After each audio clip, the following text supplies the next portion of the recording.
This is part 4 of our panel discussion on monotheism, which is a series looking at the pagan influences on Islam. And of course, I have JC with me, Usama Dakdok. Emmanuel just dropped off the stream. I'm sure he'll be back in a moment. So hello and welcome, guys. And how are you doing? So far, so good. But you said something catch my attention. Moonism. What is moonism, man? It's like monotheism. Monotheism, not monotheism. Monotheism, as in the moon. The moon. You're talking about the moon. Okay. All right. Sounds good, man. I like monotheism. That's well, I mean, who did you invent that title, bro? Actually, no, I kind of did, but then I discovered someone else had come up with it before me. There was a guy, I think an Israeli guy, who'd written a book on the topic.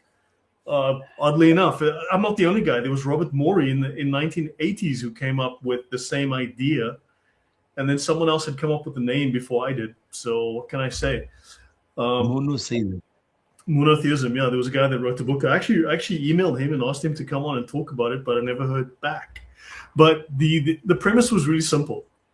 Christianity has the cross, which clearly has a historical and theological significance, right? So why does Islam have a moon and a star?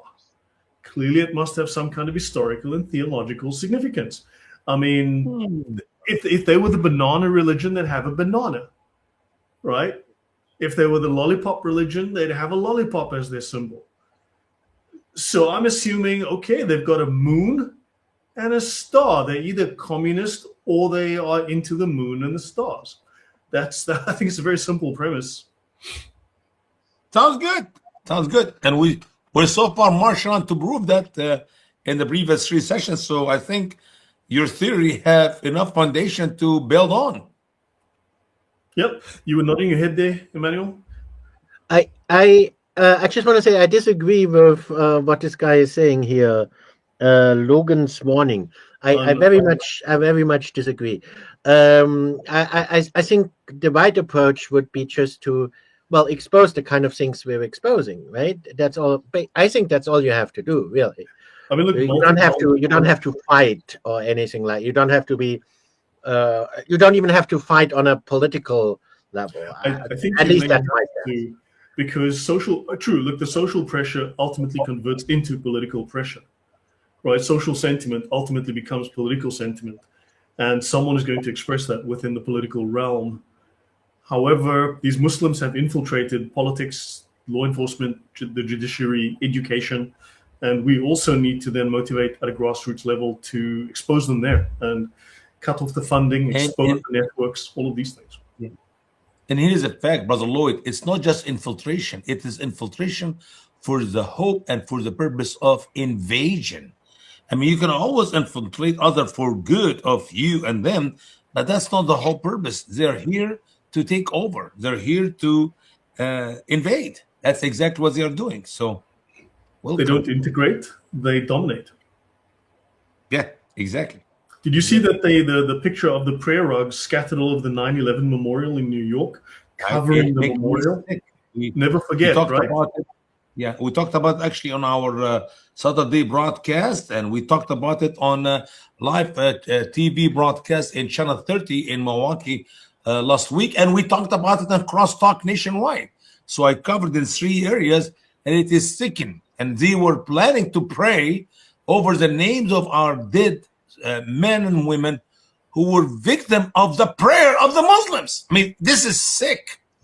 If it was not for the Muslim prayer, these people would be alive today, or many of them will be alive, only those who will die of old age, of course. But it is sick. Islam teach to kill. The prayer encourage them to kill, and then they want to pray over their names. This is sick. Yeah. Shame on everybody who allows this to take place. Shame. Shame. Public sentiment is changing. You see it on social media, even in politics. The UK being the canary in the coal mine. They're saying, oh, the Muslims are scared. Even Sadiq Khan is now, oh no, Muslims are scared because there's so much Islamophobia. In other words, there's deserved backlash against them. And people are starting to voice their displeasure. And the government clearly is on the side of the foreigners the invaders, as you say, not on that of the local natives. So help me out, Lloyd. What is phobia? An irrational fear, whereas I think Islamophobia, basically Muslims blowing people up, Muslims blowing up buses, trains, murdering people, stabbing them. This is causing Islamophobia. Less of that, and then less Islamophobia. Yeah. And so phobia is fear of nothing, and Muslim afraid to death of the fear of nothing. Makes sense. Yeah. I'm getting it, man. I'm getting it. Someday I'll figure it out. Come on, you all know, if you heard of Buddhists, no one's afraid of Buddhists. I mean, Buddhists are chill. Everyone knows Buddhists are chill people. Buddha phobia. The last time I looked in my dictionary, can you find me online if there is a Buddha phobia? Judophobia? I don't think you're going to find it. It doesn't exist. But basically, they're trying to destroy your sense of self-preservation, your rational fear of the encroachment of Islam, which is trying to rob you of. You know what? There's a fantastic tweet that I saw yesterday that said, liberals shouldn't worry. Trump is not going to enslave people.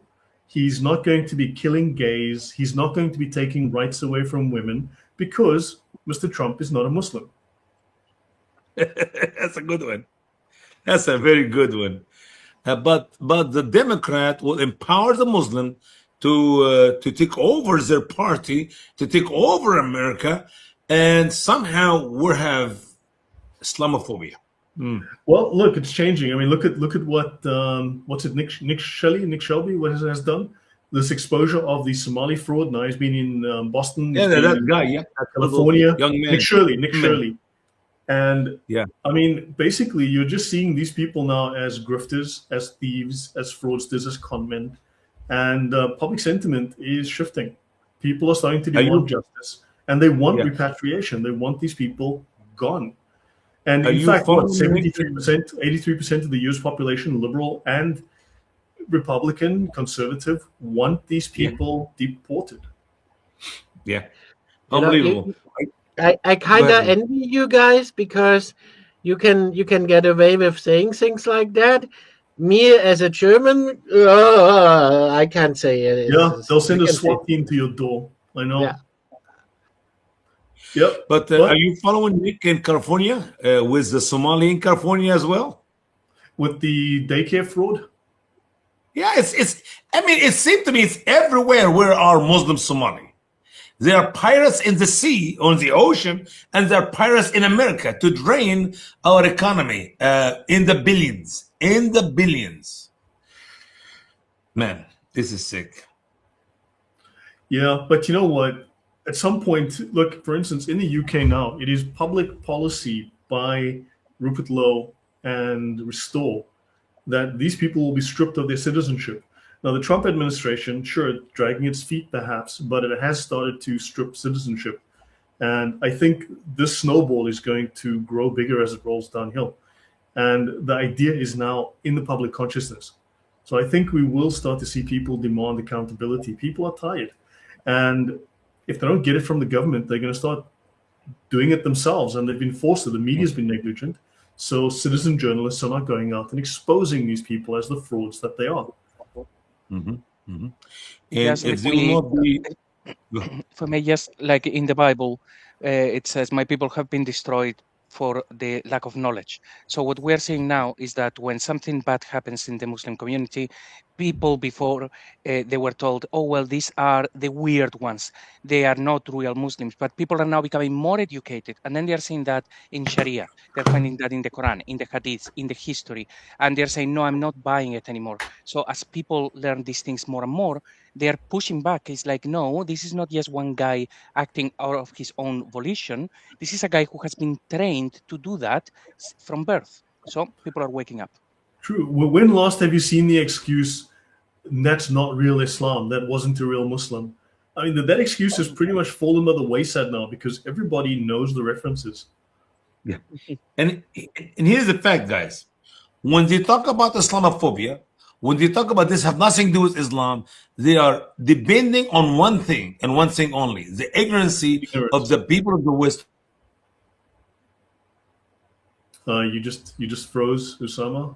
The Sunnah of Islam, the way of how every Muslim ought to live. And I always say, we don't judge the religion on what people say or do. That would be stupid. Because I can assure you, I can destroy Christianity by looking about some of the so-called Christian ministers of Christian organization, what they say and do. It will make Christianity look terrible bad. We judge the religion on the words of the book, the words of their God, the command, the teaching of their prophet or their Messiah or whatever. So you go to the source of the problem. It is not people, it is Allah, it is Muhammad, it is the Quran. And if you know that, that will be the end of Islam. Talk about that, guys. I have a bit of a cold, so forgive me if I struggle to speak a little bit. Also, I was looking for a camel because I was trying to cure my illness. I could not find any camels nearby here in Poland. And then also I looked for a fly. I was thinking maybe I can dip a fly or something, and, you know, for the cure. You need to be serious for a minute. Excuse me. You need to be serious for a minute. We offered you camel urine in the past and you turned us down. I wasn't sick then. Oh, it's just because you needed it now? You changed your mind about it? It's like I could find, you know, so yeah, anyway. So what a pity, you know, Allah has not seen fit to provide me with the necessary medication to heal myself. Then taste the torment of your infidelity, as Allah stated all over the Quran. You must. I have some. You can have some. Thank you. Yep. So, guys, welcome back. We're discussing monotheism, Islam, and the moon god of Babylon. And I want to go back to the last slide that I did last time. And then, so this is from the Smithsonian Institute, right? The Nabateans, and this is Petra. I visited Petra. I spent 2 days there in the Jordan. Worship powerful female deities. They built lavish shrines, right? And the Nabateans worshipped 3 female deities: Alat, the goddess; Al-Uzza, the powerful one; and Manat, the goddess of fate. As we know, Alat is the feminine of Allah, because this comes from the Babylonian, and prior to the Babylonians was a different, I mentioned it in the previous set of slides though, last week, that had the idea of the female consort of the male deity. So of course, in Islam, obviously they kind of talking about Allah does not have a wife, right? Because so that idea is influenced by that. But Allah is the female Allah. Dr. Glenn Corbett from the American Center for Oriental Research in Jordan said the Nabateans lived in Petra, worshipped in particular the goddess Al-Uzza, termed the mightiest. So and we know, are you trying to tell me that Muhammad knew anything about Allah and Uzza and Manat? I mean, why are you talking about? Because we will find out, and we have discussed before, that Muhammad and his wife worshipped these pagan goddesses. This was part and parcel of what his family worshipped. So let's go to Arthur Jeffrey again, a very famous scholar from the earlier part of the 20th century in the pagan Muhammad. The Quran mentions 2 prophets. It claims were prophets from infancy. John took the book with strength, and we gave him the prophetic office as a child. I think we discussed this. This is Jesus from the Gospel of Infancy, right? And of course, so Jesus is, that's very interesting. Jesus was not 40 years old. Jesus had not come into the prophethood. And how come Muhammad wasn't the prophet from the childhood? You know, Jesus in every way is more moral, more powerful than Muhammad. And yet Muhammad is supposed to be the special man in Islam. It's crazy when Jesus is mentioned more than him in the Quran. It's all of it is really, really crazy. Yeah. And of course, I want to say, leave Alat and Al-Uzza. These were their idols, which they used to worship and then go to bed. And that's in Ahmad ibn Hanbal, who speaks of this, that Muhammad and his wife Khadija worshipped these goddesses, Alat and Al-Uzza. You know, it's a very serious question. What Muhammad used to do, what Muhammad used to believe, what Muhammad used to worship before the age of 40. I mean, you're talking about entire 40 years. That is 2/3 of his life. And when he used to go and meditate, according to the legend of Islam, the story of which they taught us, what he was meditating on Was he a Jew? No. Was he a Christian? No.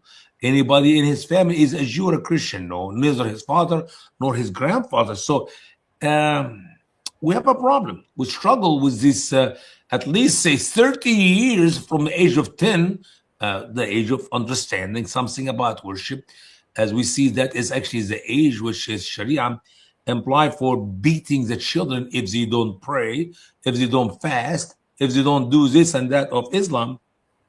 So it's no longer a voluntary age, but it's a forcible age. So what did Muhammad used to be between 10 and 40?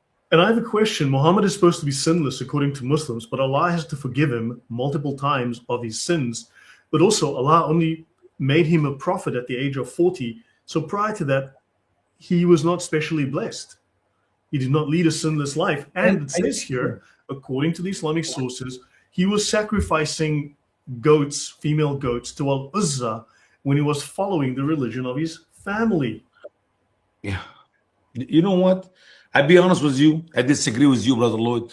I think Muhammad was more of a decent person. Not perfect, not good, but a decent person up to the age of 40. When he became a prophet, that's when he lost it. I mean, he was not an adulterer until he passed the test of prophethood and became a prophet. He was not a thief until later. He was not a killer until later. He was not literally, think about all the sins which Muhammad lived in after 40 is much greater than those which he lived before 40. So he was faithful. I mean, listen to the testimony of his own wife, Khadijah. She called him the faithful because he did not cheat or lie or anything, but I think all that changed after he became a prophet. So I thought when you draw closer to God and you now have the official office of prophethood, you be more careful how you live. But in the case of Muhammad, it is Allah gave him the okay, Muhammad. It is another okay, Muhammad. Like a cult leader that had a megalomaniac complex. I mean, it sounds very cultish, doesn't it, Emmanuel? Yes, it does. We had a prophetess, so whatever you call a female prophet, and it's pretty much the same story. How power corrupts, and similarly, her claims and also the claims about her became ever more grandiose, exaggerated. Yeah. It started out being very humble, right? At the beginning, she didn't even dare call herself a prophetess, and also at the beginning, she didn't claim to speak for God or Jesus or anything like that. But she did eventually make all these claims. Eventually, she just outright claimed to be the ultimate goddess herself. Actually, eventually she claimed to be Sophia, which in Gnosticism is this kind of female goddess of wisdom. And she's right beneath basically the ultimate source god. So there's the ultimate source god, and right after the ultimate source god comes her. She's the ultimate source god in Gnosticism is not tangible. So she ultimately claimed to be the ultimate tangible personification of God. Yeah. But that was a process, and you can see now we are actually talking about Gnosticism, and she's claiming to be a Gnostic god. Originally, she didn't claim to be any god, and originally she just claimed to be, a messenger. It started off as a normal form of Christianity, which it wasn't. And originally she just claimed to speak for Brother Emmanuel, which is why I have the name I have, which in their cult, Emmanuel is just a spiritual being, right? Yeah. But then eventually Emmanuel, as you know, Emmanuel is also the name of Jesus in the Old Testament. So eventually it wasn't just, originally it was just any, some spiritual being named Emmanuel. But eventually that became Jesus. Eventually she was just like, oh yeah, well, actually, it's Jesus now, right? And then her claims ever became ever more grandiose, right? Then she was speaking for Jesus, and then it was like, oh no, now I'm not just speaking for Jesus. Now I actually am Jesus. No, Right? And ultimately it became no. Actually, you know what? I'm even higher than Jesus, right? And this pattern is similar to what we see with Muhammad, of course. Now we have three deities here: Manaf, Manat, and Baal. Manaf is the pre-Islamic god worshipped supposedly among the Quraysh and other tribes of northwest Arabia. We know little about the deity, right? But his idols were kept in the Kaaba. Okay, that's Manaf. Manat, important female deity, right? Associated with Allat. Interesting what we have here, Allat, the Lat, right? This is the definite article, Allat. She is definitely the Lat. Then, of course, we have the La. So who is La? I mean, that's an interesting question, the La. Because Allah as a proper name is a later idea. So the Allah previously with this Allah was Baal, or as they called him, Shin, or Makkah, the god. So that was the proper noun. So Muhammad took the definite article and made it the name of the deity. So that's a change. These were the daughters of the La. Evidence from the ancient year shows this goddess was very ancient. Her name appears in Akkadian, and one of the names associated with Ishtar. In Palmyra, she's seated holding a scepter, the goddess of fate. In Arabia, her worship location was close to Yathrib, that's Medina, but Yathrib also is the name of a town just above Baghdad. So that's a name that was transplanted, which became eventually Medina. And she was worshipped by two Arab tribes of the city, linked to the Lat and Al-Uzza. And of course, these three female deities are the daughters of Baal. So just something to bear in mind. Any thoughts, Usama? You want to say something? Yeah. Was it Abdullah or Abdullah? Muhammad daddy's name was Abdullah, the servant of Allah, or the servant of Lat? Because if he was the servant of Allah and he knows about Allah, why he never believed in Allah? Why he is burning in hell forever and ever according to... So then who was Allah back then? Well, you're calling it monotheism, but actually, you know, I mean, the implication is that actually it's not monotheism. We're not dealing with monotheism here. We're dealing with pagan polytheism. So there is, of course, you have Allah, and then you have female goddesses as well. You have more than one. Yeah, it's a pantheon. There's a difference. Don't forget, Muhammad is supposed to have had a child. Let me just go back up. Muhammad is supposed to have a child with his first boy was called Manaf, Abd Manaf. So Muhammad had a son, his first son, he named Abd Manaf. So, which is very interesting because Manaf is this pre-Islamic god. And of course, none of his children survived except for one daughter eventually. But interesting that he's naming children after pagan deities. So not only his father is a pagan god, but his own child is also a pagan god. Yeah. I'm just hoping that the reason his first child didn't survive is not that they, you know, sacrificed it to Baal or something. That is a question, you know, that is a question that one has to ask. Because usually it would be the firstborn. Usually you would sacrifice the firstborn to Baal because that would basically give you the biggest street creds with Baal. So remember, I mentioned a passage last week where Muhammad says about this woman who loves her child so much she would not sacrifice her child to the fire. Now, sacrificing a child to the fire is what was being done by very many pagan sects, sacrificing the child to Baal. So why would he make an indirect reference like that to sacrificing your child to Baal, where she would not do it, meaning she's an exception? You know, that's a really odd reference, just that these things are all over these records. I mean, even if they're artificial, even if this was faked, even if it's completely fictional, why did they add so much of this stuff? Yeah, and it's also interesting because, there, of course, there's a lot of justified criticism of Islam and of Muhammad, and Muslims are struggling to defend Muhammad and come up with something good he did, and they're having a hard time with it, especially if you go by the Sunnah, because there's just a lot of bad stuff he did in there, but there's one good thing that he did do, and that fits in with that, and that is he abolished child sacrifice. So maybe well, hold on. He didn't. Hang He didn't. Come on! I saw that one good thing. Listen, you're not telling the truth. Hey, because this is the story. They make kitty-sized explosive belts and jackets, right? Just so you know.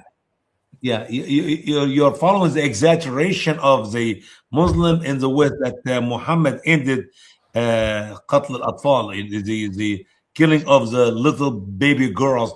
If that is the case, I have no idea how in the world that Muslim men were having mamas and sisters and Arab. I'm not Muslim. I talk about Arabs. How did Muhammad have Khadija, and how did Muhammad have all the other females in his days? If that's the case, there should not be any female in the Saudi Arabian Peninsula. Oh, and don't forget, neither the Jews or the Christian practice wa'd al-banat, the killing of the little infant females. That's not practice in the ways the Muslim try to present it. And as a matter of fact, I wrote about that in an article. I said, if I am one of those female who survived, I wish under Islam that they have wa'ded me. I wish they have killed me as a little girl, because it would be better for a female to be put to death as infant than to grow up in Islam. Right. But as we know, as the saying goes about Muslim kids, they blow up so fast. Yeah. You've been very quiet, JC. Any thoughts you want to add?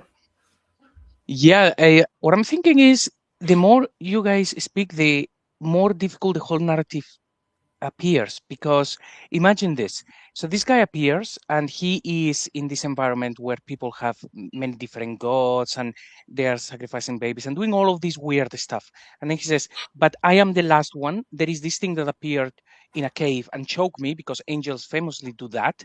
And then, like Usama said, he changes. He goes from having one wife and being called Alamin to being an actual warlord. The story seems to have been created to make him look like he was a very nice guy who then got possessed by an evil entity, and then he became that thing. But Muslims should think, hang on a minute, let me find out about this guy to see if he was really what I'm being told, that he's the last prophet and he knows everything, or if there is anything in his actions that indicates that this guy was possessed by something. He's not in the previous scriptures. They say, no, well, they are corrupted. It's like, isn't that convenient? They follow traditions from all of these different pagan tribes from the region. That is another red flag. It's all red flags. If you try to make the story of Muhammad, making him more clearly possessed by a demon, you couldn't make it up. So it just has to be like the people had to really do this on purpose to make him look as demonic as possible. People just took it seriously, and now they just don't tell Muslims any of that. It's just too much information. Right.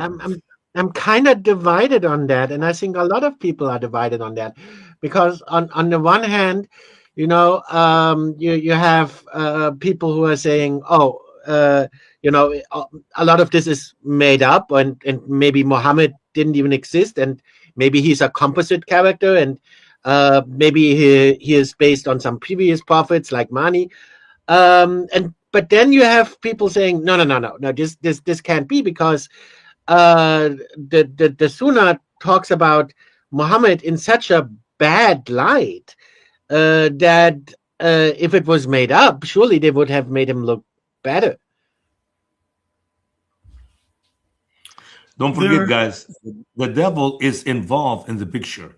And what you and I think should not or could not or would not, the devil knows it very well. And he will put it there to convince you that it is, and or can convince others. Well, it's not, because he should not, could not, of what?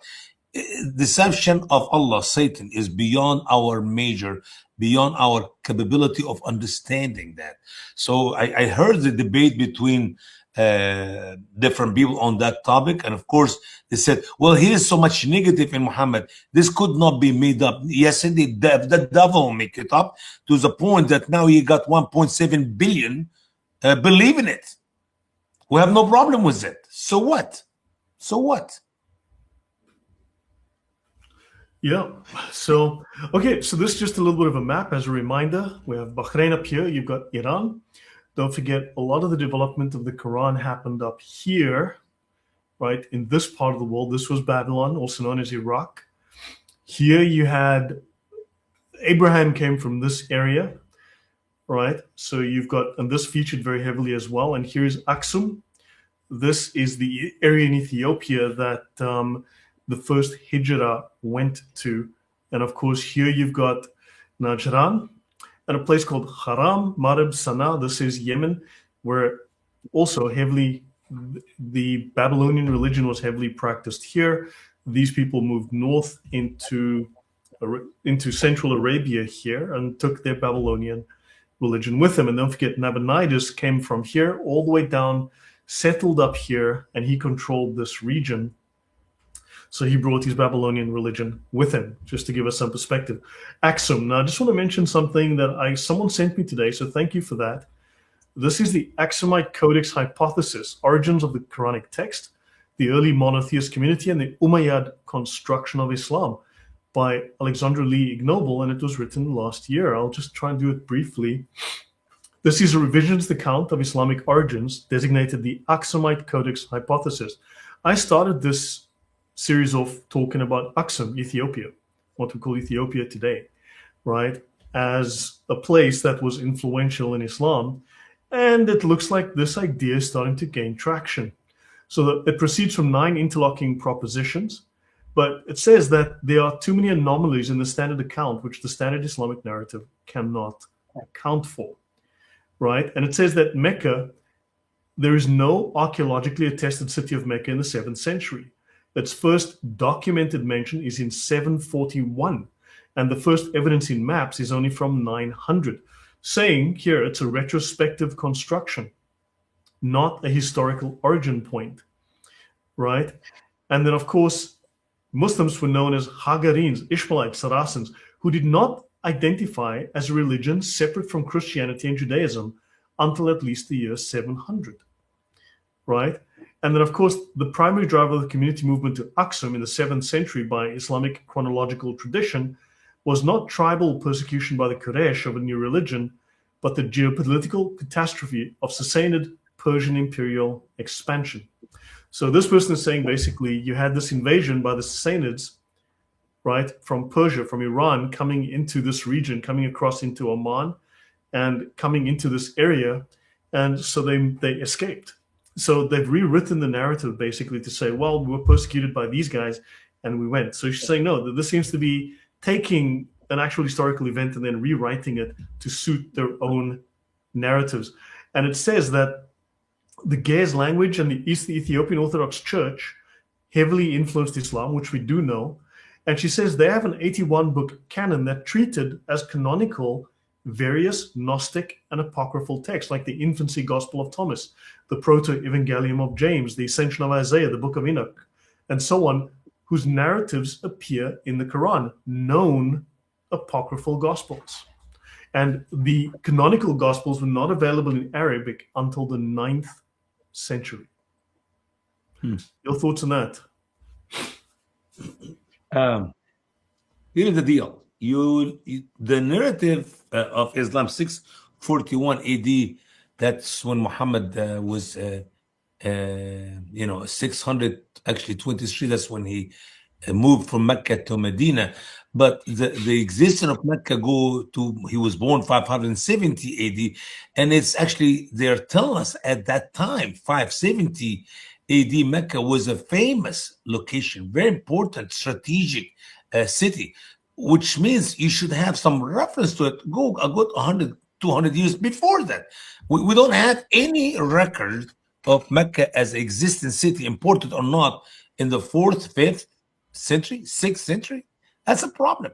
You're not talking about just this city was born at the time of the birth of Muhammad. That city, according to their story, according to their narrative, it's been there for many years. Very famous one. As a matter of fact, if you want to tie it right, it go back to 1800 years before Christ. If you want to put Abraham taking his son Ishmael and Hagar to the same place where Mecca is. So that city have to be at least 1800 years before Christ. That is 2600 years before Muhammad. I mean, I'm saying 2400 years before Muhammad. How can a city be that old and we know nothing about it and nobody have an idea of anything about it until the 7th centuries or 8th centuries? That makes no sense. Correct. That makes the whole story of Islam is now thrown in the trash can. They seem to be reusing actual historical events, but repurposing them into the Islamic narrative and rewriting. They do mention something, and I gave this to JC today, and I think we'll read it and maybe do a talk on this particular paper. But the Quranic text, according to the author, I haven't read the whole thing, I've just read the intro. The Quranic text is written not in the Qurayshi dialect of the Hijaz, as Islamic tradition claims, but in Nabatean Arabic, the dialect of the Petra region and southern Levant. Now, we know there's also Aramaic, which is basically Aramaic, which comes before Arabic. Arabic as a language only really formed in what, the 6th century, 7th century? 6th century, let's say, 4th to 6th. So it's very late. So there are questions around that. This is something to get into. Yeah. If you want to read the Arabic with the vowels and with the dot, you have to go back to the 8th century. I mean, this is unbelievable. Yeah. Well, there you go. So we'll get to that paper. So now let's have a look at the symbol for the moon god, Al-Makkah. Okay, the Makkah, the god called Makkah, or maybe there's a city called Makkah in Arabia. I don't know. There could be a very holy city in Mecca called Makkah. Makkah. Anyone heard of a city called Makkah in Saudi? No, never. It's news. Yeah. So notice here, these symbols go back as much as like 4,000 years. Okay, and you've got the moon. You've got a little thing here in the middle. You've got the moon symbol as well. Right, so the Sabaean moon god, Al-Makkah, was the king of the gods, similar to the Mesopotamian moon god, Nana. He was also known as Shin, or Sin, Nana, or Nana Shwen, one of the oldest deities in the Mesopotamian or the Babylonian pantheon. Al-Makkah was the main god of Yemen and Aksum before Christianity, and you had Shamash as the sun god. Somalians also worshipped Al-Makkah, although some Somalis and Kushites worshipped Waq. Now, remember what I said before, that when you have the Church of Christ the Redeemer, then you have the Church of the Lamb, you have the Church of the Savior. That's not three different religions. Those are just three different aspects of the deity. Could be the very same deity. They're just looking at different aspects of the deity. So Waq could well be Al-Makkah, but just a different aspect. It could be Waq, could be mercy or something, the God of mercy. Yes? I'm just wondering, is this supposed to be a hand? Because if it's supposed to be a hand, it kind of looks like the hand of Fatima, right? No, you've got pillars. 1, 2, 3, 4, 5. That we're using pillars. And that's like, remember, this is a symbol of the king. You can see the writing here. It's the symbol? Yeah, exactly. I'm saying the 5, not just the fingers, but the 5 is the pillars. Yeah. Oh, wow, dude for Christ, thank you very much. He says, don't mind me just paying my jizya. Been away for a while because the cowards hacked my stuff. I'm back now. Oh, man, sorry to hear that. Look, if I can give you a license for the security package I use on my computer. If that would help. I can give you an annual license if you would like that. Yeah, sorry to hear that, man. That's horrible when people, I have heavy security on my system.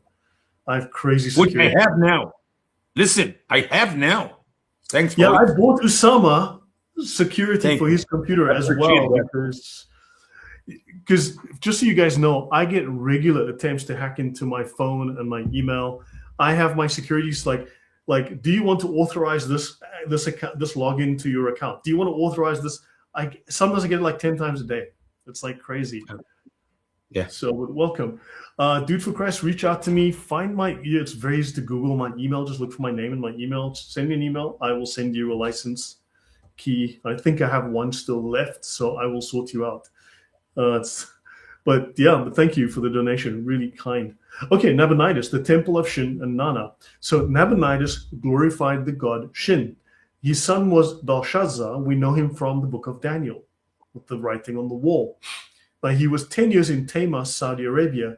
Yemen is a large oasis with a long history of settlement, right?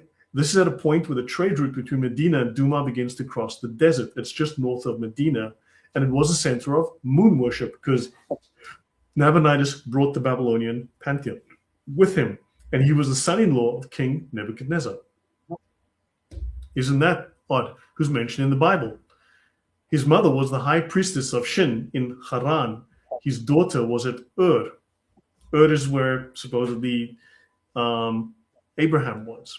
So he was very much involved with this kind of magic and astrological deity worship, right? So his mother was a high priestess of Shin.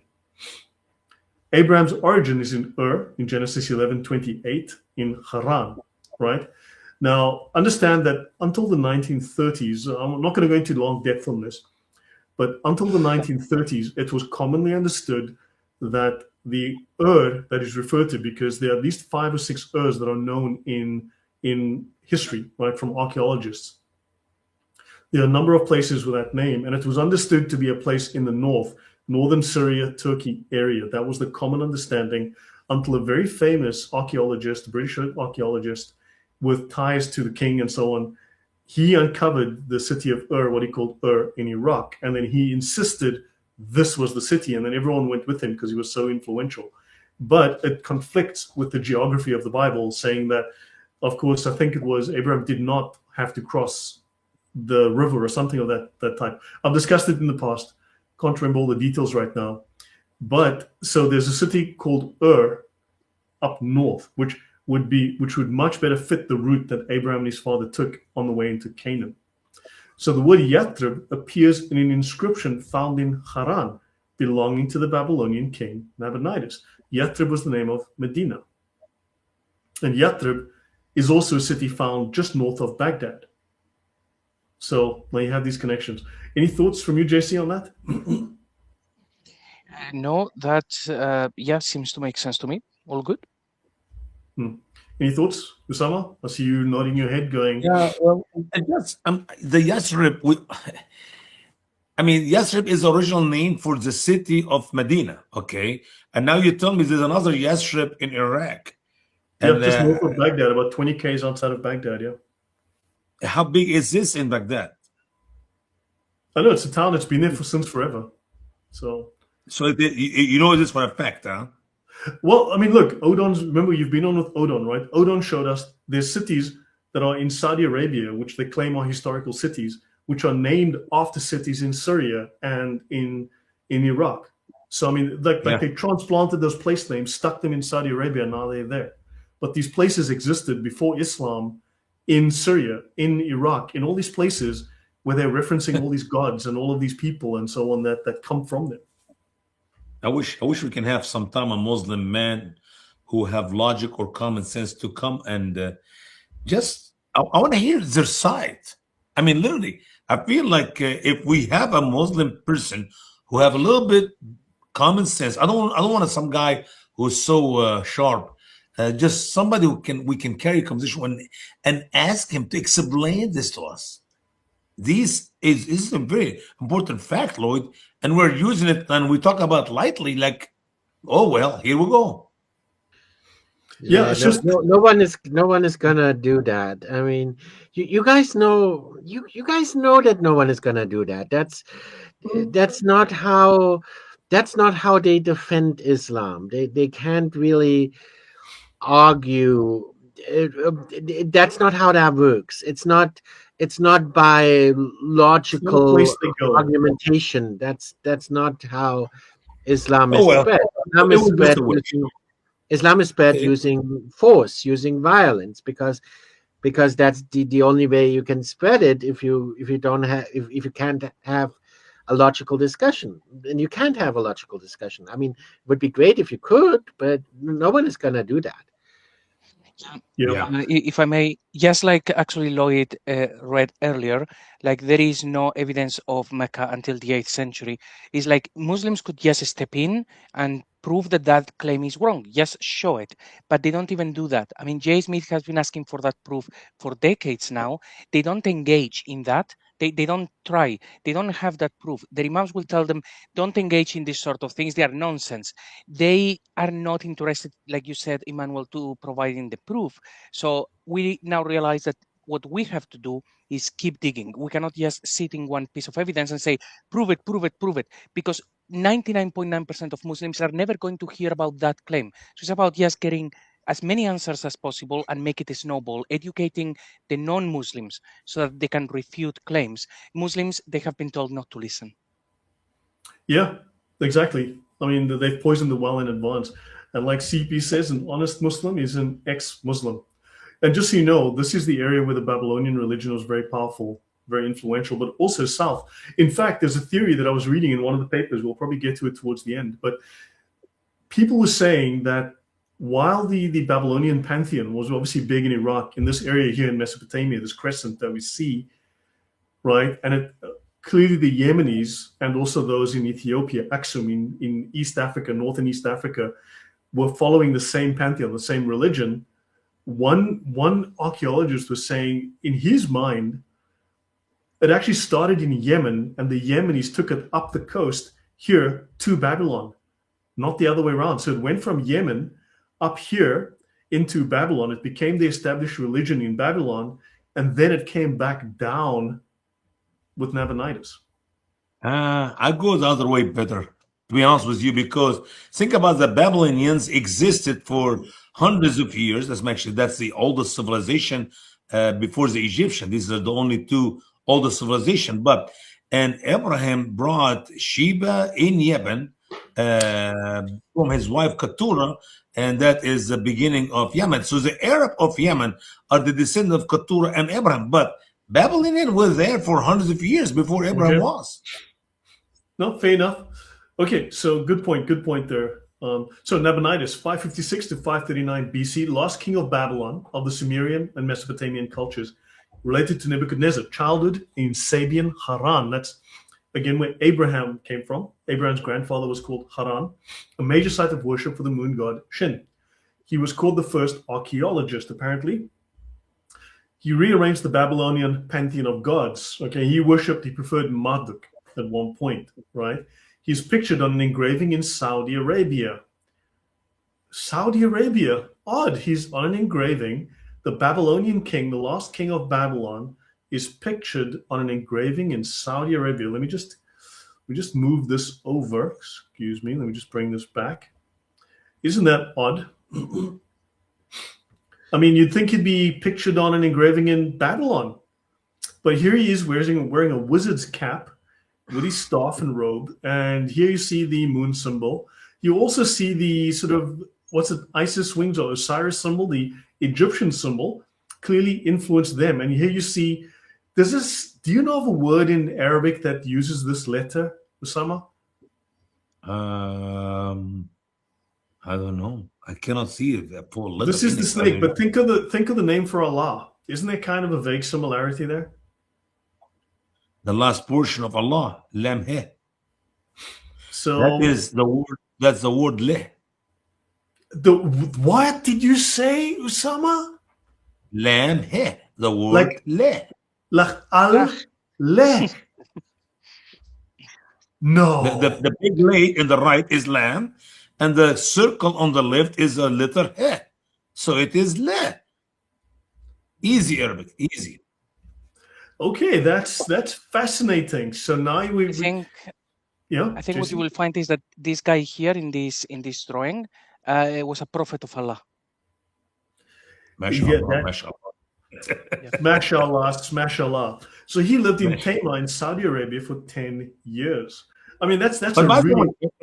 Lloyd, if you don't mind, the guy with the first picture, that is how most pictures we see from the Babylonian people. All pictures, they look like this guy on the right hand. Egyptian did not have that. They actually have the hat on the top with the snake or whatever. But this is how I see always all Babylonian kings and rulers. Just like that. Right. So let me just take this away because I messed up my slide. I notice. If Yep. if you want, I can say I can say a bit about this Babylonian king. You want me to? Yeah. Don't take too much time, but sure, please. Okay, don't take too much time. There's a lot I could get into. Could you go back to the picture you just showed? Yeah. Let me go back to the picture. Here it is. This guy. Yep. No, to make it bigger again, so people can see it. Okay, great. Okay, so that's the Babylonian king, right? The cap looks like a what do you call that? A Phrygian cap. Basically it's similar to a Smurf hat nowadays, but this is also related to the to this kind of, what I talked about with David Talbot, to the Saturn configuration. Everything here is actually related to the Saturn configuration. But if you don't believe in the Saturn configuration, we can just say all of these are aspects of pagan planetary deities. I mean, that much is obvious. Astrological. You don't have to go into too much detail. I'll get to that. Okay. Okay. Just even the curl, even this curl. This is very similar. You'll see this in Egyptian representations of Osiris with this curl of hair. You'll see it even in Egypt. And I mean, here you've got an Egyptian symbol, the flying ankh.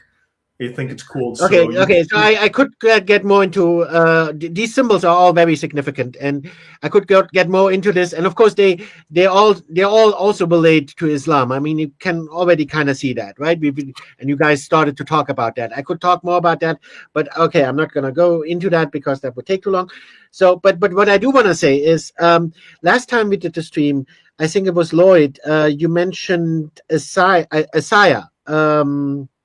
How do you pronounce it in English?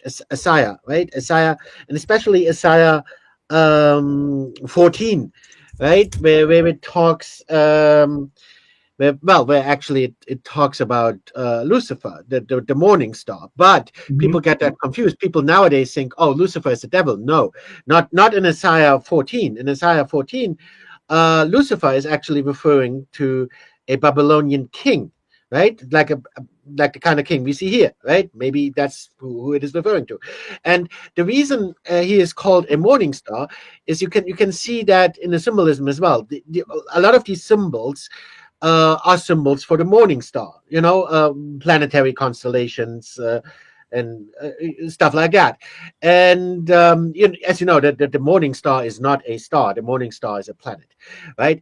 So what the Babylonian kings did, they associated themselves with the morning star, with these kinds of pagan planetary deities, and so they were kind of seen as kind of demigods, even as kind of the representative of God on earth. So the regent, the vice regent. So we don't have to go into too much detail. It's just that we're looking at touch points where Islam isn't trying to duplicate the religion, but is using ideas from the religion. They've clearly made their way into it. You've got the guy with his wizard hat and staff. You've got the moon symbol, which we know from Islam. You've got the Egyptian symbol, which we've referenced a few times with Egypt and Islam. You've got this, whatever that is, and you've got this symbol here, which is very similar. If you look at the way Islam is, Allah, hold on, cursive. I mean, they do this fantastic here.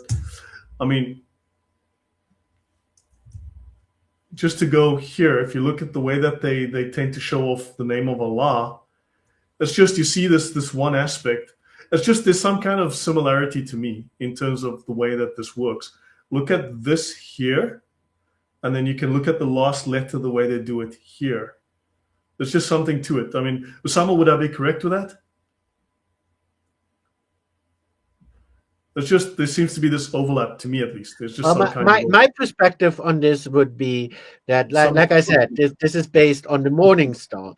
And of course, in Gnosticism, the morning star is, well, of course, he's the good. Nowadays, we see the morning star as Lucifer, as the bad guy. But of course, Gnostics see him as the good guy, and of course, they associate him with the snake. So there you have the association with the snake. Yeah, I wonder, Usama, it's frozen. So hold on, let me just send him a message.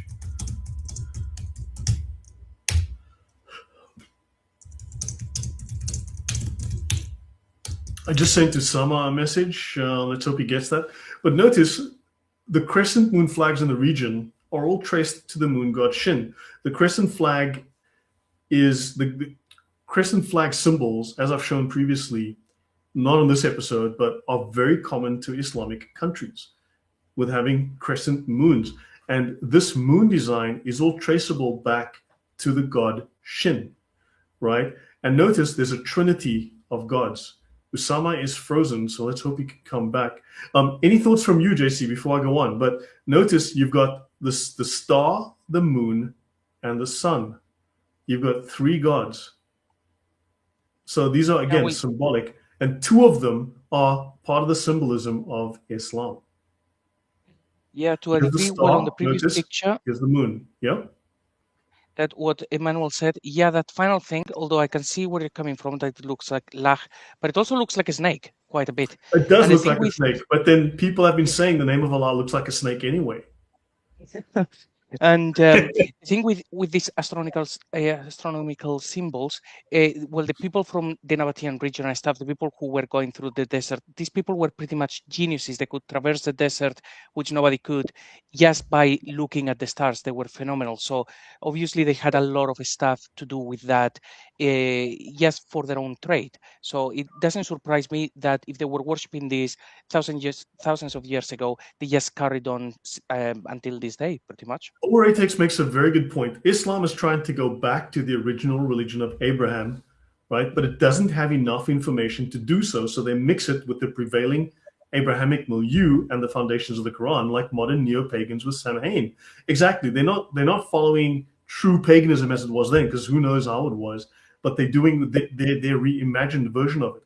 But notice we've got the three gods, the Trinity here, right? Three separate gods: star, moon, sun.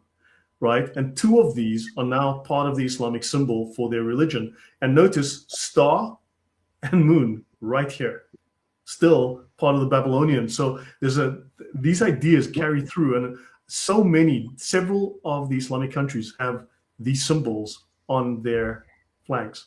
Usama, any thoughts before I move on? Yeah, I was going to say, as I showed on the map here, I don't know if you can see it or not. The word in the top is Allah. I hope it says. Hold on, give me a sec, Usama. Just give me a sec. I'm going to bring you on big. Just move it back from the camera because it's too close. It's blurring. Yeah. There we go. The word up here is Allah. And if I take L, the first two letters, which is the, you have left is leh. And if you're writing on a rock, not fancy paper, not print with your finger in it, it will look like a snake. It will look whatever shape it is. Depends what it is. Is it a smooth piece of wood? Is it up and down? So obviously we have to examine it closer to see what kind of service the word leh is written on it. But you can write the word Allah in 100 ways. The one you show us, Lloyd, are fancy writings. It is how we make it today, but that's not how it was written a few hundred years ago. Exactly. So you're looking at a much more crude form of the language.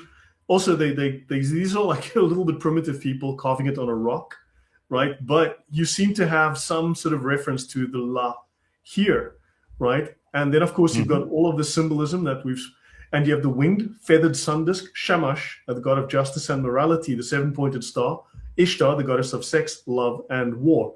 She was known as Venus, Aphrodite, Ashtoreth, Attar. And of course, we know that Aphrodite was, St. John of Damascus said they worshipped Aphrodite and had her statue in their temple, right? This is her here, right? The dressed like an angel in this case.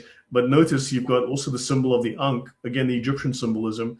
So these symbols, these ideas carry through from religion to religion. So it doesn't quite die out. It gets reimagined, but it gets repurposed as well. And notice here, you've got another symbol of him, the same little dunce's cap, the staff, and you've got the moon disc, right? The moons with the disc. You've got the little Egyptian symbol, and you've got the star again. So may I just add something very quickly? from the previous picture. So John of Damascus, when he said about Aphrodite, he actually said that it was they had the head of Aphrodite. That is actually what they kissed. So if we could actually do analysis on the black stone, it could be that it could have been just one of these idols, and it was the head of Aphrodite. That's what he said. But also in other shows, you've shown the image of the door of the Kaaba with these symbols. If at one point today you can actually show it, that would be great. Do you want me to show it? Yeah, I think it's useful probably for people to see that those symbols are still very present. Let me It brings find joy it. to my heart. Yeah, you know we want to bring joy to your heart. There we go. This is the door of the Kaaba, and you still have the sun disk and the moon as a pair on, because they're husband and wife, they're couple, just as you would have in the Babylonian religion and the religions before it, in the cultures before it. You've got the sun and the moon. You made this up. This is not true. You made it up. It is a Photoshop. As I said, if Islam was the religion of the banana, they'd have banana symbols. Christians have a cross. Why? It's historically and theologically relevant. Islam has the moon and the frickin' star because... Brother, if you take the cross out of Christianity, nothing is left.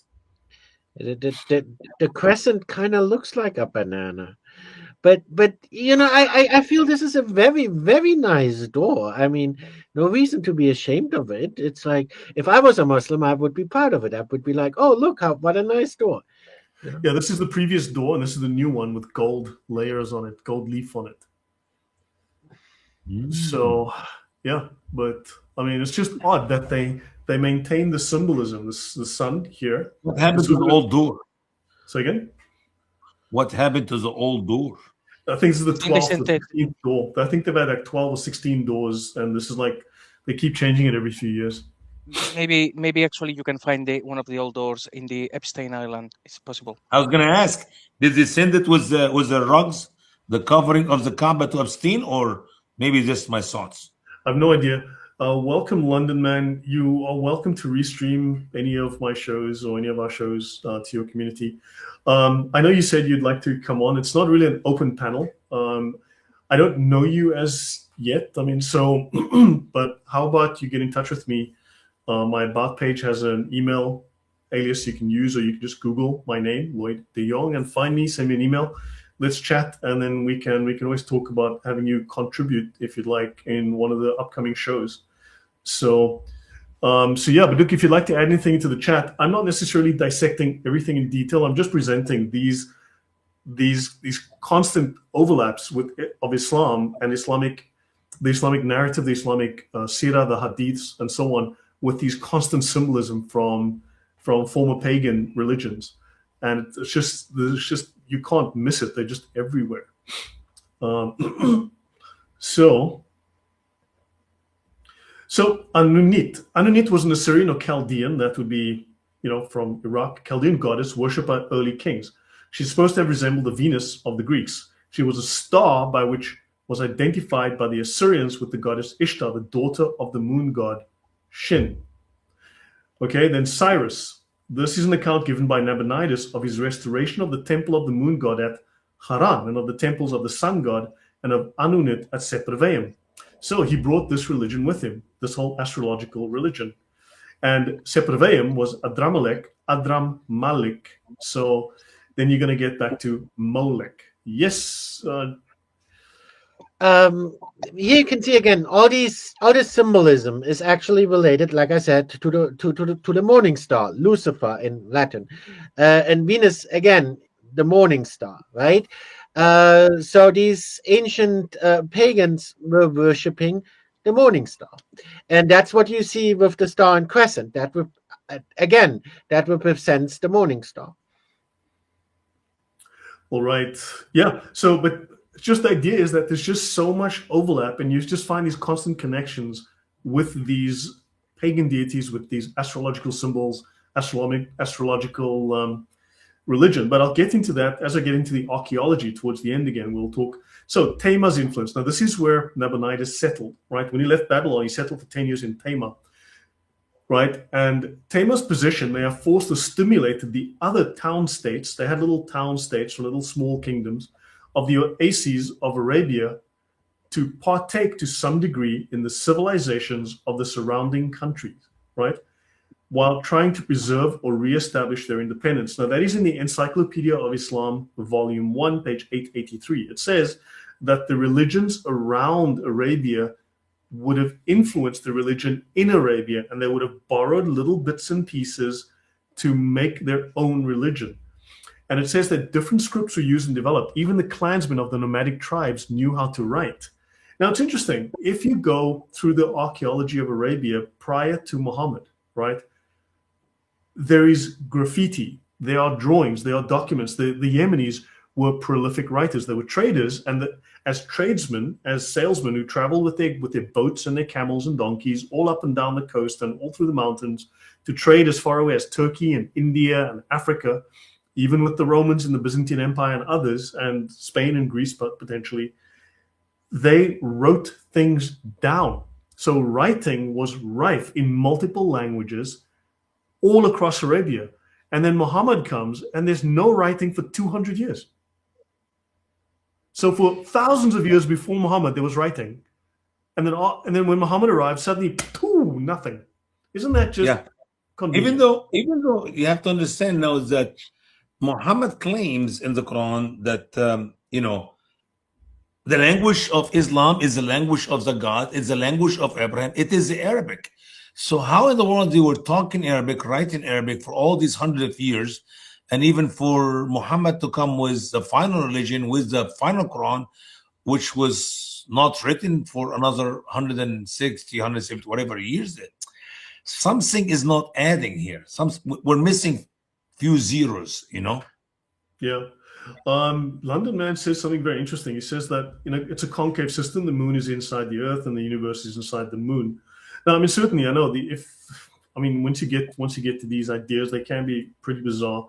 I'm not really trying to dig into the meaning that as they would be for the Babylonians specifically, or it's just that Islam has obviously taken these ideas, misinterpreted them, reused them, repurposed them. For instance, Western scholars made the error of assuming, for instance, that the sun god was the main god when they got to Arabia, because in Rome and such, the sun is the male, the sun is the main god, except that is reversed in Arabia. There, the moon is the main deity, which is male, and the sun becomes female and the secondary deity. So, and then also what happened was, as is also described in the Islamic literature, they would go to Greece, they would go to wherever, and they would come back with the gods of that place. So they would have the god, they would have the god Smurf, right? They'd bring back the Smurf idol, stick it wherever, and then, of course, the Western scholars would go, oh my God, it's the god Smurf. They were worshiping the god Smurf. No, they just liked the look of the god, but they had a god that was called, Zeus, but the god Smurf looked like their idea of the god Zeus. They would stick him in whatever temple, and of course they saw him as a totally different god, but they were just buying it from someone else, somewhere else. So sometimes there's misunderstandings that happen. So we don't want to get too hung up on the specifics. I'm just kind of putting out these ideas. And any thoughts from you guys? If the true numbers we receive from the narratives in Islam, 360 gods in the Kaaba, which Muhammad claimed to destroy, that means, man, what you're telling us right now, Lord, it can be 100% fact. People just travel with their gods. They find another idol, buy another idol, add it to the other idols, and we got 10, 20, 50, 360 gods. If it happened according to their mathematics, their numbers, what you're telling us is not a very illogical theory. It's actually very logical theory. Gods was moved from one place to another, and here they are, came into that place where the Arab were worshiping all these different gods. Yeah, and Hubal was associated with the moon and divination, and we see that as well within the Sirah, as we covered before. Yeah, and also with Baal. Okay, so different scripts, right? So there are several important archaeological sites on the coast of the Arab-Persian Gulf. On the continent alone, the most significant are Taj al-Dur and Al-Mulaya, progressively abandoned during the first centuries of the Christian era. At the north of the Hejaz, there are surviving documents written in Aramaic. I mean, there's even the hadith that JC presented where one corner of the Kaaba, there was a stone and it was written in Aramaic, and they had to find a Jew to read it for them. And there are also, or rather, there's Aramaic language and script, and there are various varieties of the two. It would seem that Aramaic was the mother tongue of part of the population, especially the elites spoke Aramaic. A large number of Aramaic-speaking churchmen and religious authors in the Nestorian Church, the Church of the East. That's the Syrian Church. That is, you're looking at the border, Syria, Turkey, right? And this is also, you're looking at Iraq. So in other words, you had a confluence of, in Hira, we spoke of Hira previously. In Hira, you had the Muslims, because that became the political capital before it became Kufa, Baghdad. Then also you had the Church of the East had their representatives there. You had the Jews there with their little yeshivas, and you had with the Iranians, the Sasanians right next door. So you had the confluence of all of these. So you had the Nestorian Church that came from the Gulf, especially in the 7th century. Then you have text in Sabaean script, that's the Yemeni script, relatively common before the Christian era became exceptional in later centuries. In the Gulf, texts in foreign languages like Akkadian, Imperial Aramaic, Nabatean, Greek, and Latin are common. In southern Arabia, 5 inscriptions have been found in Ge'ez, or classical Ethiopic, 2 in Hebrew, 3 in Sabaic, Nabatean bilinguals, and a Greek and Latin inscription, 1 inscription in Greek, 1 in Nabatean, and finally 1 in Palmyrenian. There's also graffiti in Greek, Nabatean, Palmyrenian, as well as Indian graffiti and Ge'ez graffiti on caves in the region. So for 2,000 years before Mo comes along, there is writing in a dozen languages with hundreds of educated people every year writing stuff. And Mo comes along and suddenly, no, it was the freaking Java Jahiliyyah. Nobody knew Jack. Nobody could read and write. Bullshit. Thoughts, guys?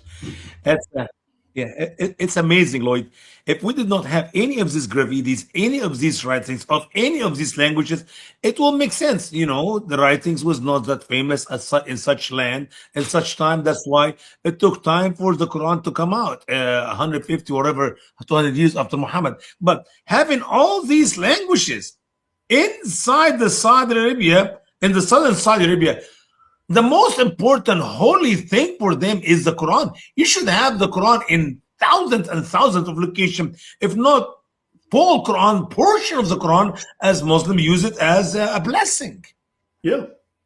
I mean, from north to south, from all the way from Iraq, literally all the way down to Yemen, even on islands, they have found writing, inscriptions, dozens of languages, right? Thousands of inscriptions.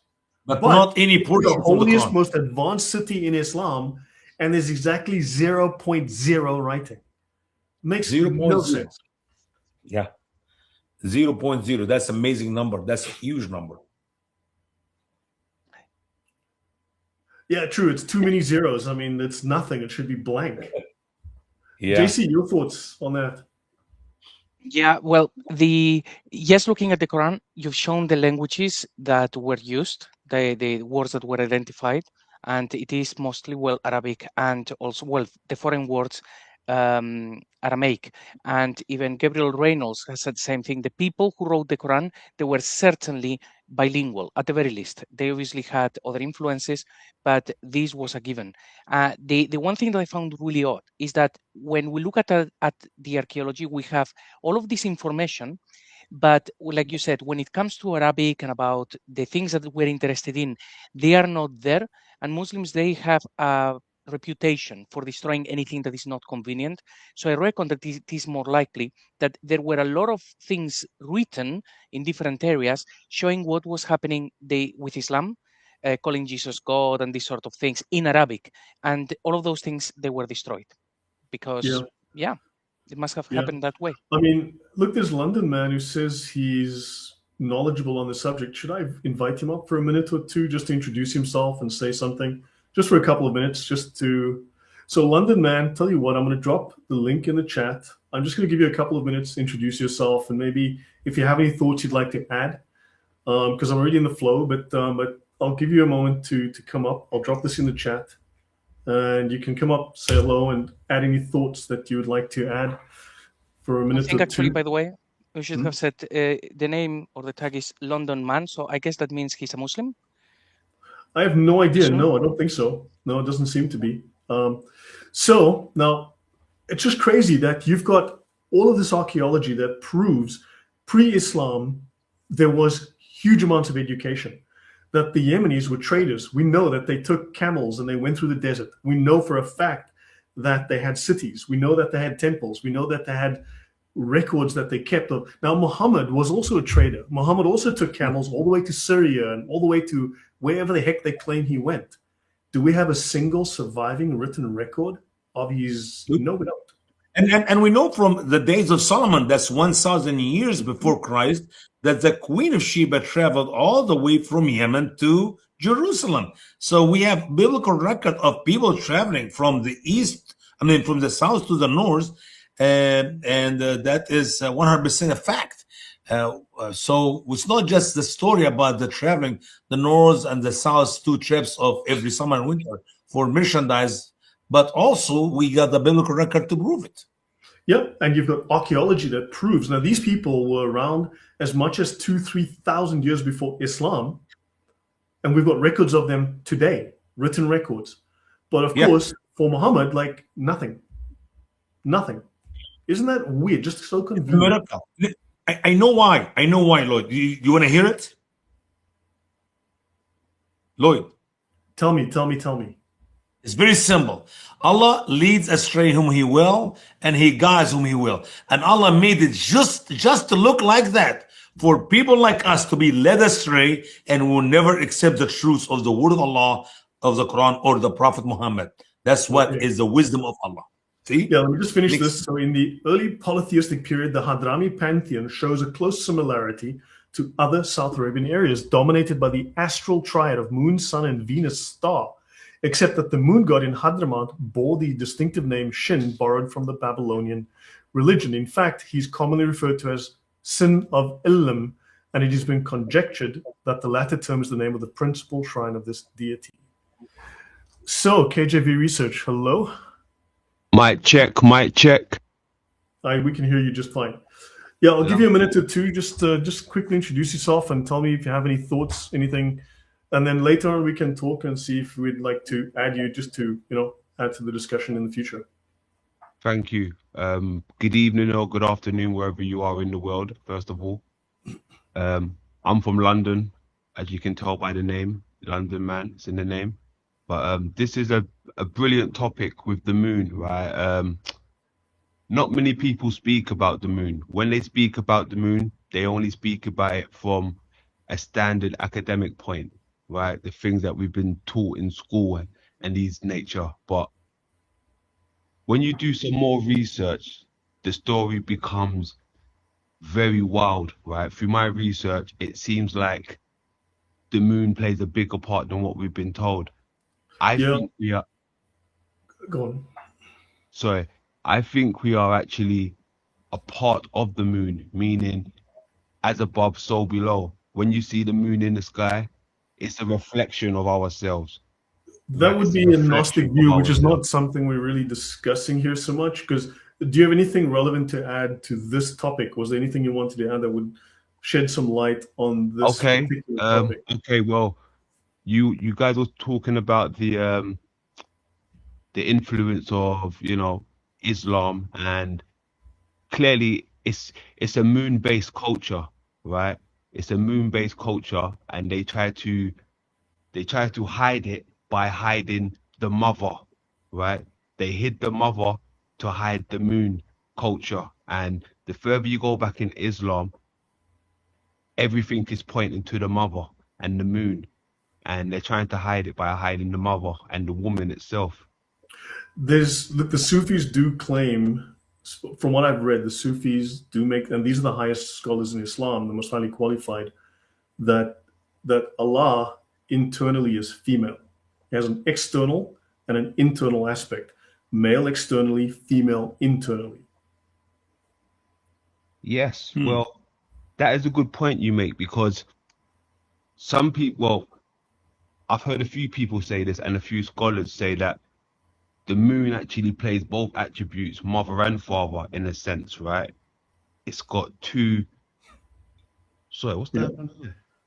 Sorry, my mic is going crazy. Can you mic check?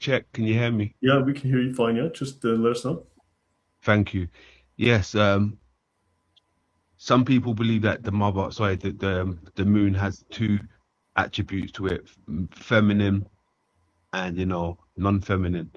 And it's kind of like playing the mother and father role. Some people believe that this is where the first hermaphrodite phrase would have come from, right? It's Okay. where you get the Yeah, but hermaphrodite.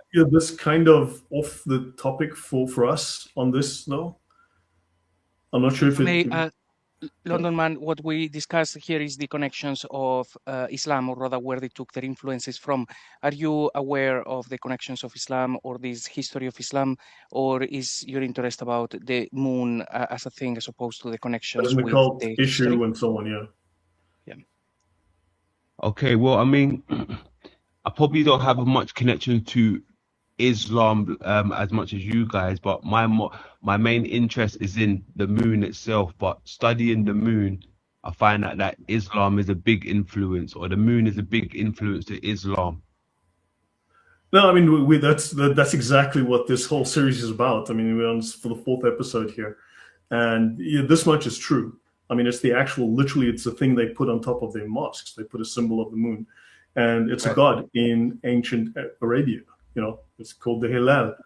So yeah, as I said, I'd give you a couple of minutes. You know, so look, we can always talk again, right, and see. But if you have anything of great relevance, you know, that to the topic, but I'm not here really to discuss the moon as an occult symbol and go into all of that kind of thing. You know, it's not really the aim. No of this problem. particular talk. You know what I'm gonna do? I'm gonna fall back into the chat room and listen while you guys deliver this message to us.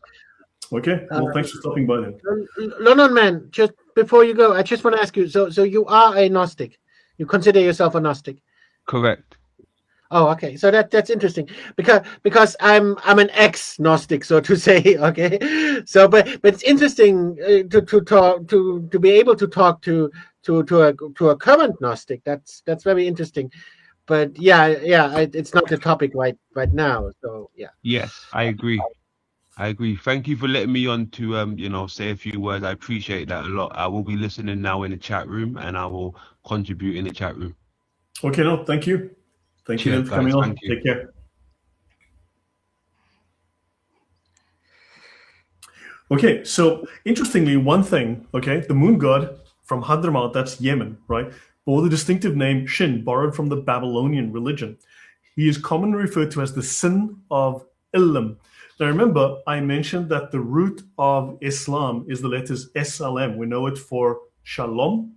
We know it for Salam, peace, Shalom, Salam, right? Even Jerusalem, right? In theory, when it was Canaan and pagan, there's one theory that says you had the god Shalim, which is a known god of the region, and you had the Jeru, or the temple, or the altar of Shalim. And that's where the name Jerusalem apparently comes from. That's at least one story. Mhm. But notice in English, we'd say the sin of Elam, whereas in their language, they wouldn't have the word of. They would have sin Elam, SLM, okay? Which is, again, like very similar to the root of Islam, SLM, the Arabic root. No. Brother Lloyd, Islam and Salam, they're two different words of two different roots. Salam, Shalom is peace. Islam, when you put the alif before the word salam, it became submit or surrender.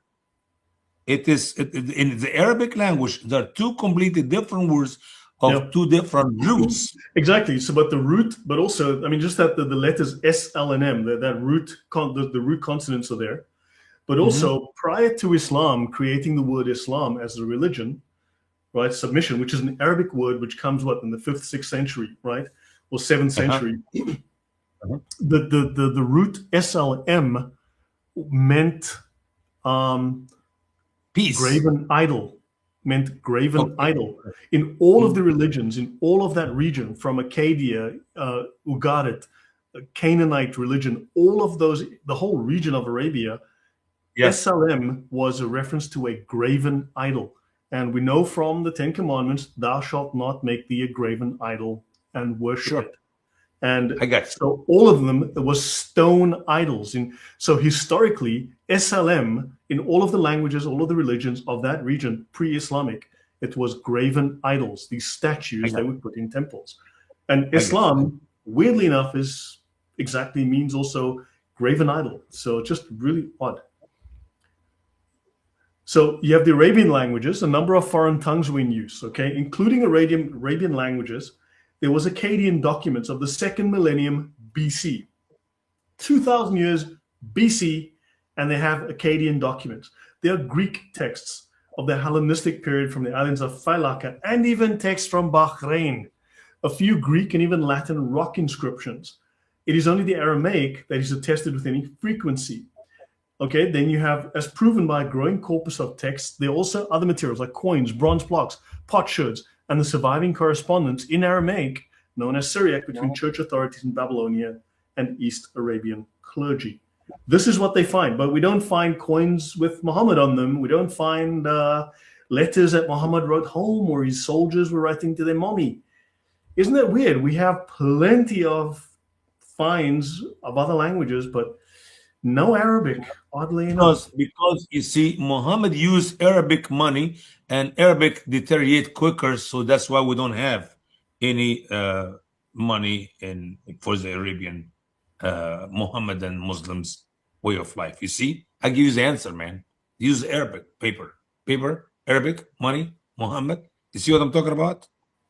Yeah, maybe they didn't write things about Muhammad out of respect because they knew that he was illiterate, so he couldn't write. And then you're writing things is a disrespect to your prophet, you know. So it's possible. That's even a better answer here from JC. What else do you want, Lloyd? What else do you want? We give you many answers. Yes, like in the tafsir, it could have been a sausage, could have been an apple. Maybe it was actually a little dog with blue socks. But Brother Umar said it possibly was a little kitten. But a blue and Allah knows kitten. best. And Allah knows then, best. Of course, Brother Takfir said that it was actually a bird in a tree. So there you go. I mean, yeah, that's okay. Now I want to talk about Haran, the home of Abraham. We won't go too long. A village of Haran exists in Turkey today, atop the ancient one from the Old Testament period. So the old village is there, but it's built on top of the new village is built on top of the old one. The ruins of the old one are still there, and the Turkish government does not permit any archaeology. Found near Haran are villages that bear the names of Abraham's great-grandfather and grandfather, Serug and Nahor, from Genesis. Haran was the father of Lot. The cities of Ur and Haran both had the moon god as their main deity. Terah, father of Abraham, worshipped other gods, as we see in Joshua 24, and he moved his family from Ur to Haran. Arabia and all the princes of Kedar, they were the merchants of thy hand in lambs and rams and goats. In these were they thy merchants. The traffickers of Sheba. The Bible even talks of, and this is the Old Testament, so this goes back 2,000-3,000 years before Islam. Sheba, the Sabaeans, the people from Yemen, were traveling literally all the way up into Turkey, into Haran, through Syria, through Iraq, into Turkey. So the traffickers of Sheba and Ramah, they were thy traffickers. How come they didn't know about the people from Mecca?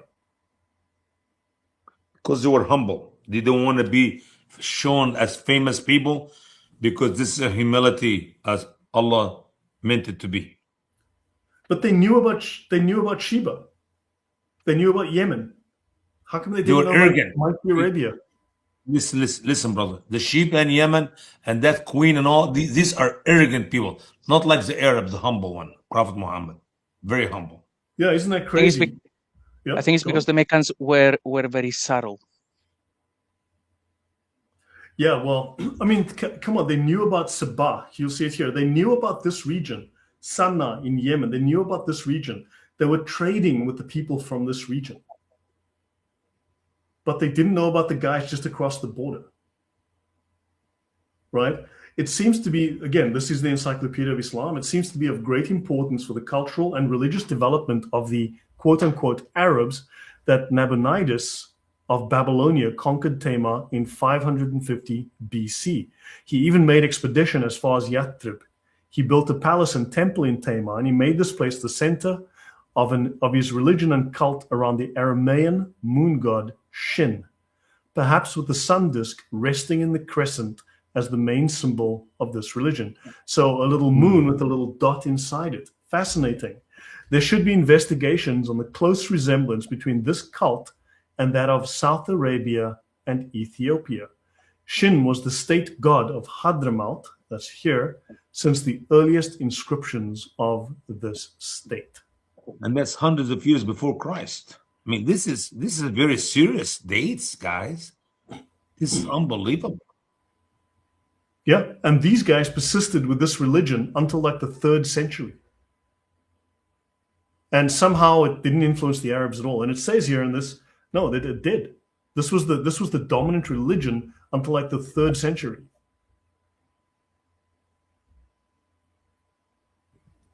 Islam seems to me like a sponge. It soaks up everything it comes into contact with. Yeah. Yeah. And then, correct. Now, from Terah to Al-Makkah, okay? Al-Makkah is the name that they gave to the moon god Shin, okay? Also known as Hubal. Hubal just means he who is Baal. Who is the prefix he who is, right? So he who is Baal, right? The one who is Baal. Okay, Elam is the name given to the moon by the southern Hebrews. Variants of Elam were Era, Etera, Il-Makkah, oh my gosh, Al-Makkah, Jerah, Shahar, and Terah. Okay, the name of Abraham's father, which is why the Muslims wanted to go back to the original religion of Abraham. And Yam, okay, Yam, the Babylonian sea god, was killed by Baal with 2 clubs fashioned by the god, the maker god, Qatar wa Hasis. Now, interesting, the Battle of Yamama, maybe, who knows? But when you speak to the Qataris, have a look and try and see what is the foundation of the name of the country, Qatar. Where does the name come from? You're going to find nobody knows. The scholars will say, well, you know, we think it has something to do with water, you know, with the ocean. That's the best reference I could find. Scholars say it might have something to do with the ocean. Well, it's very interesting that the sea god, the Babylonian sea god, was killed by Baal with 2 clubs fashioned by Qatar, Wahasis. See, that's the only reference I could find to Qatar as the name of the country. It's named after this maker god. And the two clubs were called Driver and Expeller. With Driver, he was struck on the body and driven from his throne. With Expeller, he was struck in the head and driven from the seat of his authority. Usama, you're sitting there looking very thoughtful. I am. I'm just learning. I'm learning, brother. I wish I met you 20 years ago, but you're coming late in my life. Better late than never, man. No, Yeah, I know. 20 years ago, I came from Africa. I couldn't even read. You know that Africans were surviving on $1 a day. So, guys, if you want to support the channel, please send me $1 so that I can eat. Because, as you know, Africans survive Make a big on difference. just Yeah. $1 a day. If you send me $2, I can even have dessert, maybe. Oh, my word. But you're no longer living in Africa, brother. That dollar will not buy you a cup of coffee. So be serious. Make it a 10, okay? Are you serious? Wow. So the Reader's Digest need to up their numbers. Oh my God. So remember when people were telling you in Europe about the starving people in Africa, That's true. they were talking about me. Okay. So do I. Yeah, so do I. So Terah means ibex. Now the name Terah, this is the name of Abraham's father, right? Which obviously Muslims call Azar for some reason. Terah means ibex, which in ancient times was a well-known moon symbol. Here's the ibex, the animal with the curved horns. Was a moon symbol on account of the ibex's curved horns. Okay, Egerton Sykes, well-known historian of the day, wrote that Terah was a theophoric name. In other words, the name of a god, of a deity. Terah is the ancient Semitic name for the moon, equated with Terah, the father of Abraham. And the moon was known as Etera and Jerah. Al-Makkah, Makkah, back to the god called Makkah, also known as Allah, also known as Hubal, also known by a bunch of other names as the moon god Shin, is called the master of the ibex or the lord of the ibexes. Isn't that odd? Now, Muslims are going back to the original religion of Abraham because they say he never became the patriarch of the Jews. So they want to go back to the religion he had before the Jews concocted a whole story. Abraham's younger brother was named after the city Haran. Haran was the ancient city of the moon. This was the official city of the moon god. So the name Haran seems to have been a theophoric name synonymous with the moon god Shin of Babylon. And the temple of Bilqis, the queen of Sheba, was a moon god temple, which in fact misled the Arabs to think that Solomon's god Yahweh must be a moon god. Yeah. I know biblically and the study of theology about Solomon, he made a mistake. He made a mistake because he married so many of these foreign women, and he sadly did not worship, by the way. We know it's theologically 100%. Solomon did not worship any of his gods, but he allowed these wives and these concubines of his to worship their gods, and he helped them to build the temples for them in even in the land of Israel.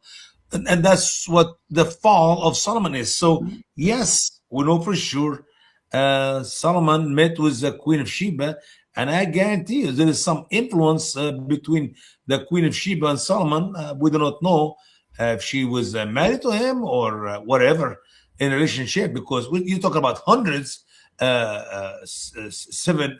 300 wives and 700 concubines. Who knows what was her relationship with him? But I can see the connection between the moon god and Allah, the Elohim, the God of Solomon. You know what? I wish we can get more material to dig deeper. But think how Abraham is central to Islam. They claim Abraham, and they only started claiming him after the Jews rejected him.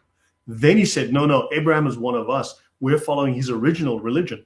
And we know from the Bible, he was worshiping pillars, right? Stone pillars. He was worshiping trees, upright symbols, right? Idols.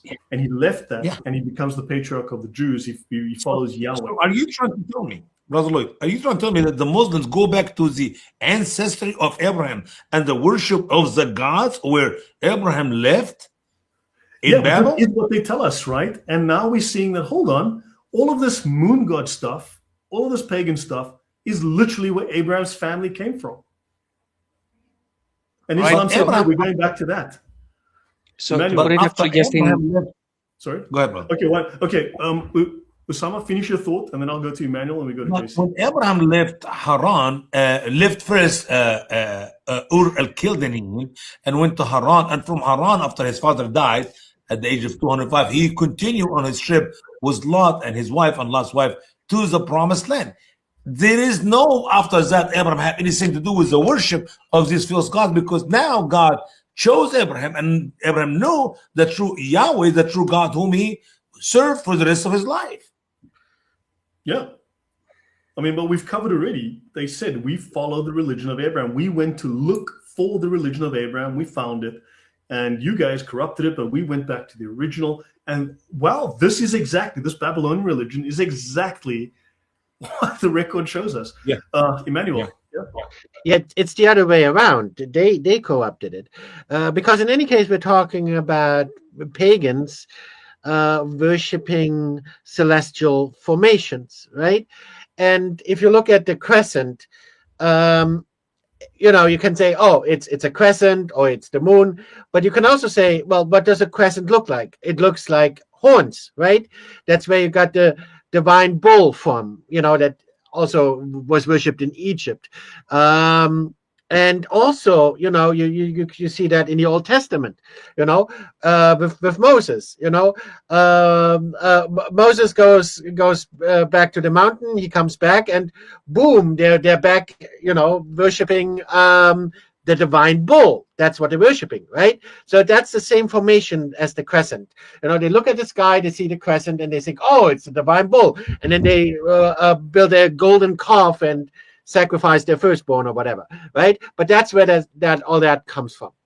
And what we will see the bull symbolism as well as the moon symbol, because many cultures, and we'll come to that as well, specifically in Baal worship, the horns of the bull, and especially within the Yemeni religion that we're going to discuss, which we'll get to, they saw the horns of the bull as the symbol of the moon as well. And they were into bull worship, just like Moses and the golden calf, right? In that story, that was, back to that symbolism. JC, you were going to say? Yeah, I just wanted to say that you're right. So Muslims say that they are trying to bring back the religion of Abraham. And based on everything that you are showing, it looks like they certainly succeeded. Say that again, please. It looks like they certainly... that they certainly succeeded, because everything that you are showing, it seems to actually come from that region, those sort of practices. And that's actually what they're saying, that they are bringing back the religion of Abraham. That seems to be what they have done. Yeah, because I think they somehow now look, I don't have all the answers. I'm just trying to pose questions. But Islam, obviously, look, they claim to be Abrahamic. They claim to be part of the whole Christian and Jewish inheritance, right? All I'm saying is that I'm not disputing anything that Jay has said about the Northern thesis, and that's fine, and the Jerusalem thesis, but Islam seems to have gone through various stages. And they tried to obviously adopt a little bit of everything, but they clearly were trying to adopt this, and eventually they had to get rid of some of it. They had to get rid of it because it's embarrassing, and then eventually they became more Jewish and Christian, right? But they couldn't get rid of it. There was, I think, so much of a written corpus of this garbage, of this evidence of their paganism, that they couldn't get rid of everything from the record. So now you've got this soup made of literally everything going back 5,000-6,000 years. Usama, Yeah. You're nodding your head there? Islam has evolved so many times throughout, even from the Muslim narrative alone, in the 23 years of Muhammad. I can show you some of the stuff Muhammad said, and some of what the things we ended with is the opposite of what he started with.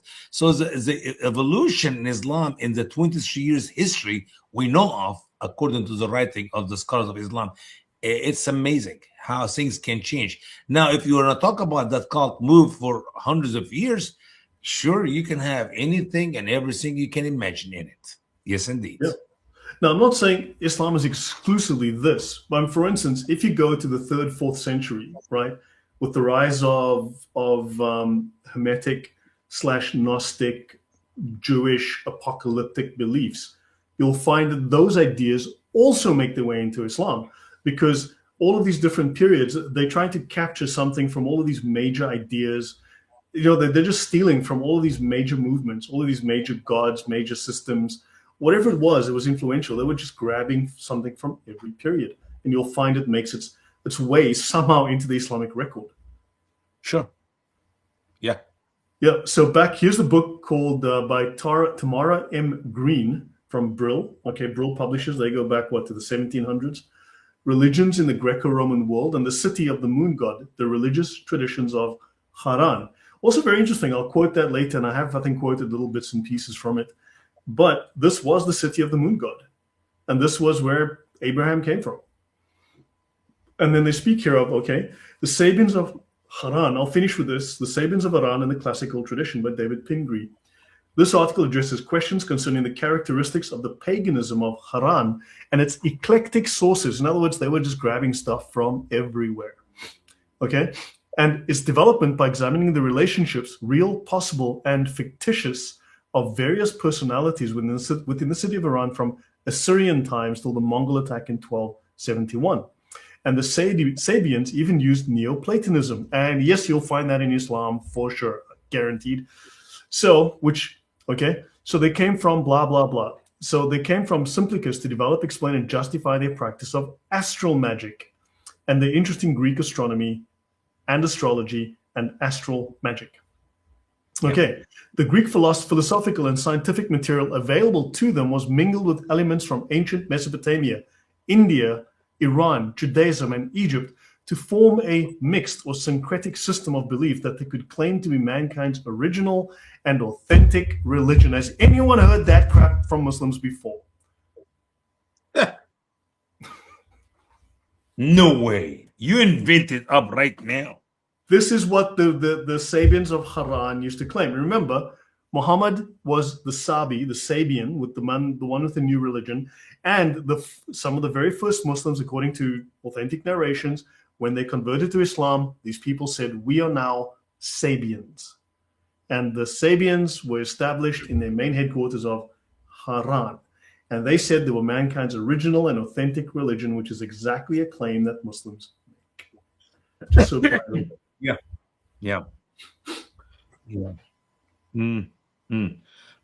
Maybe a final thought for me, if you don't mind.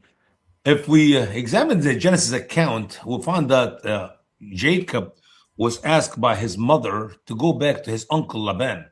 And that's where he met with Rachel, Leah, Bilhah, and Zilpah. the mothers of the 12 sons of Jacob, who are the 12th tribe. And in their way back, Rachel, Jacob's beloved wife, stole some of the gods of her father Laban, and she hid them. And if you think about it, this is not unusual, even though Abraham left these gods long time before that. And you got Isaac, and then you got Jacob. Now the children of Jacob were influenced by their mama, Rachel, and these gods, which she stole from the land of the mother homeland of Ur Chaldean, and they brought them back to Israel. I mean, I can see the gods travel from one spot of the world to another spot. And if it can move to the Holy Family, the early ancestors of the Jewish people, trust me, it can go anywhere else. Yep. So I'll finish this slide. This is the last section here on the left. Then I'll go to JC and we'll end off. So mankind's original religion. So this study treats the religious and intellectual history of the city of Haran, eastern Turkey, from biblical times down to the establishment of Islam. The author starts from the well-known reference in the Quran and the early Islamic histories, and to the people of Haran as Sabians, one of the peoples of the book. Because in the Quran, the Sabians are people of the book. They're considered on the same level as Christians. And we know these people are not remotely Christian. Not remotely. You can see. So the author unravels the strands of religious tradition in Haran that run from the old Semitic planetary cults, shout out to you, Emmanuel, through Hellenistic Hermeticism, Gnosticism, and Neo-Pythagoreanism, and Christian cults to esoteric Islamic sects such as the Sufis and Shiites. That's what that book was. I think we kind of have,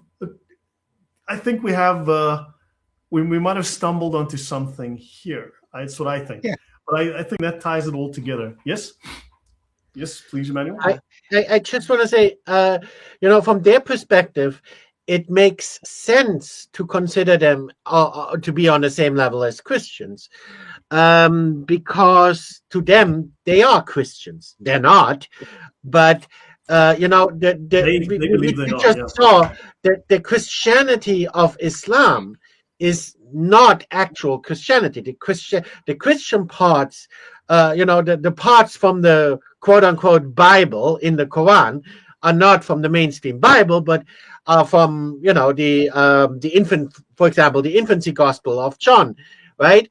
The infancy gospel of Thomas, right? Right. So major parts are from the infancy gospel of Thomas, and so on, and from various Christian Gnostic sects. So Islam is Christian in the sense that it has a lot of influence from these Christian Gnostic sects. So then from that perspective, considering the Sabians to be on the same level as the Christians makes sense. They are on the same level as the Christian Gnostics. Yep. And Islam represents Gnostic Christianity, not Orthodox. JC, you have something here? No, I just wanted to say, oh, look, the moon religion. Sorry. I know it's childish. I just show us your moon. Oh, my God. You are unpolite. You are unbelievable. Here we go. Listen to the word of Allah. This is religion on crack. You're bad. You're worse than JC. Listen to the word of Allah. Quran chapter 2 and verse 62. We read it before. Surely those who believed, these are the Muslims, and those who are Jews and the Nasara, he meant Christians, that's not real Christian, and the Sabians, whoever believed in Allah and in the last day and did good deed, so they will have their ajur, their wages with their Lord, and no fear on them, and they will not grieve. That is a powerful verse. As in the early days of Islam, as Islam, of course, as I said a minute ago, evolve, change. But here we go. The good Sabians and the good Christians of Muhammad and Nasara, and the good Jews and the good Muslims, they're all on the same page, man. They will make it to the paradise of Islam. Yeah. I'm just checking that I did catch all the super chats, right? There was one from my colleague in South Africa. Please reach out to me, drop me an email, and we'll chat. Osal praat, ne? Osal praat. So that was from Dude for Christ. Again, please do get in touch. Always good to speak to a fellow South African. That was the only one. So yeah, so guys, I think that last slide that I showed, that really seems to sum up, I know, all these little threads, all these ideas I was painting, all these things I was putting on the board. Hopefully that just that last reference there. I mean, there's still I've still got another 982 slides to go, granted, for the, but I think that last slide just suddenly tied together all of the threads. One from, so apparently I've had a super chat from Honey. It did not come up. I have not seen it. I'm looking for it now, but oh, Honey, thank you for sharing your knowledge. Oh wow, it's not showing up in the Streamlabs chat for some reason, but let me just grab it. Give me 1 second.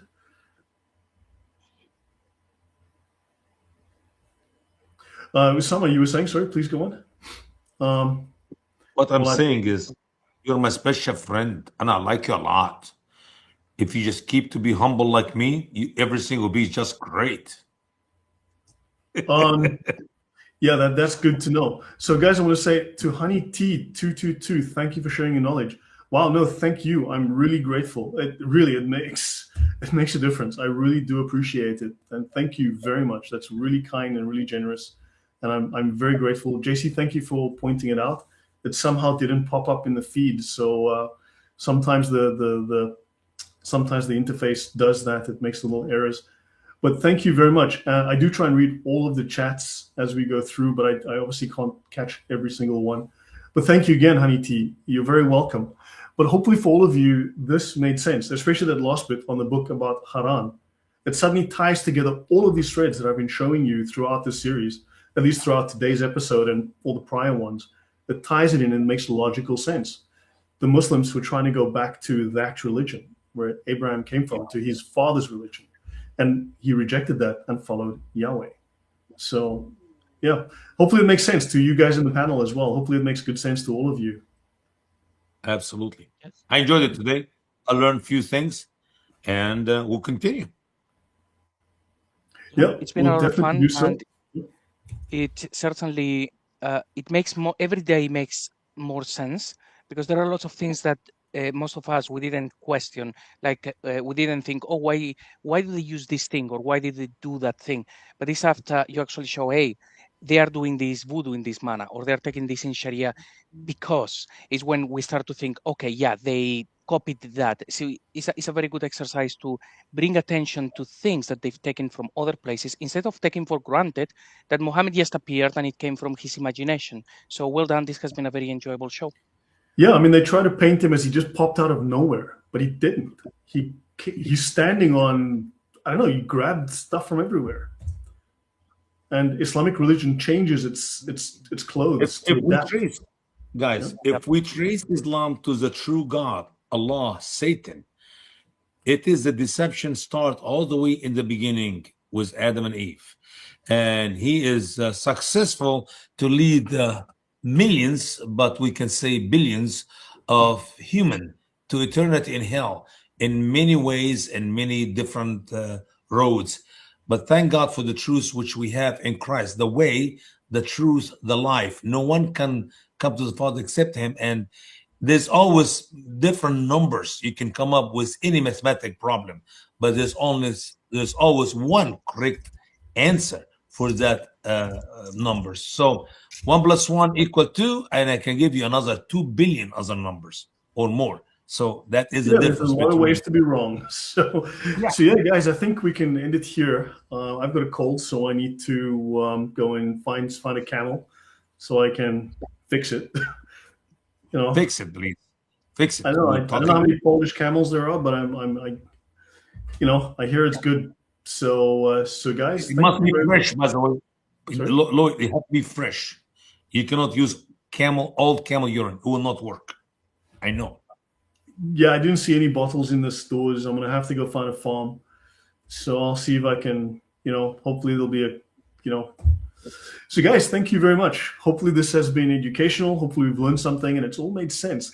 And I appreciate the wonderful panel. You guys are great, except for Usama. And Can't help it. So thank you to everyone. Really, I do He's appreciate it. sitting here and learning, so that's good. We can teach him. Yeah, so Prophet Muhammad was a sex maniac. Yeah, we know that. Yeah. Lloyd, you said that he actually he grabbed from all sort of things, and you're right. He was very grabby. Yeah, he invented Viagra. So, see, another thing that came from Islam. Praise be to Allah. So, guys, good night. God bless you. We'll see you soon. Okay.